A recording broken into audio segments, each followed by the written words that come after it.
नमस्कार मित्रांनो, या रानामध्ये आज आपण ही मका पेरलेली आहे. तर जनावरांना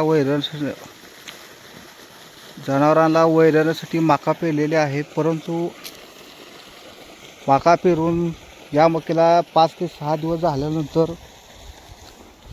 ही मका अशा पद्धतीनं उगवत आहे. बघा, अशी 2-2 पानावरती मका आलेली आहे. आज तक्षी कुठंतरी उगवलेली दिसते. या रानामध्ये जास्तीत जास्त प्रमाणात लव्हाळा हे तण आहे. तर आपण याच्या अगोदर पण मकामध्ये लव्हाळा या तणाचा बंदोबस्त करण्यासाठी सॅम्प्रा डहाणुका कंपनीचं हे औषध वापरलेलं आहे. त्याच्यामध्ये 70 ते 80% लव्हाळा कवर झालेला असून अजून 20 ते 30% या रानामध्ये लव्हाळा आहे.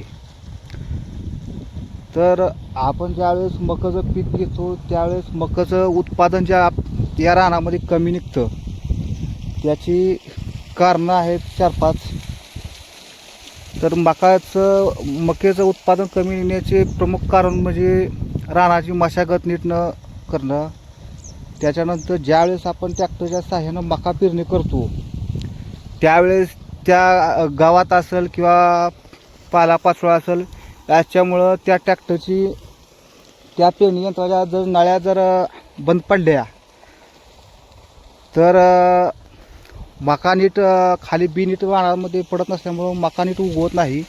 दुसरं कारण आहे. तिसरं कारण जास्त प्रमाणात तण आणि त्याच्यानंतर कीड व रोग नियंत्रण आणि चांगल्या क्वालिटीचं बी आपण वापर न केलेला, या 5-6 कारणामुळं त्याचं खत व्यवस्थापन असेल, पाणी व्यवस्थापन, या 5-6 कारणामुळं मक्याचं उत्पादन कमी प्रमाणात मिळतं.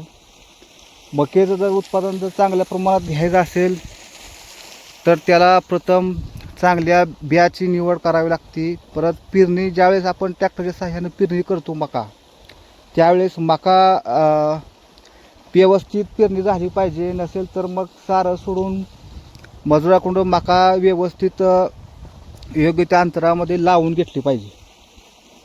त्यानंतर खत व्यवस्थापन, पाणी व्यवस्थापन आणि अन्नद्रव्य व्यवस्थापन, कीड व रोग नियंत्रण, आळीचा जास्तीत जास्त प्रादुर्भाव असतो मकावरती. या सर्व गोष्टीतून आपल्याला हे 3-3.25 महिन्याचं 90 ते 100 दिवसाचं पीक आपल्याला चांगल्या पद्धतीनं उत्पादन देणार असतं. त्याच्यामुळे याला चांगल्या पद्धतीने मका लागवडीपासून किंवा पेरणीपासून पहिले 45 दिवस चांगल्या पद्धतीनं ह्याचं नियोजन केलं तर निश्चित उत्पादनामध्ये चांगल्या पद्धतीनं वाढ होती.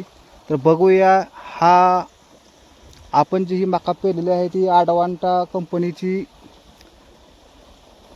पिशवी आहे. ती फक्त जनावरांच्या वैरणीसाठी पेरलेली आहे. कारण की जनावरांच्या वैरणीसाठी पेरण्याचं कारण म्हणजे की ह्या मकाची हाईट जास्त जाते आणि उत्पादन कमी निघतं. आपण वैरणीसाठी पेरलेली आहे. बघू कशा पद्धतीने येते. थँक्यू.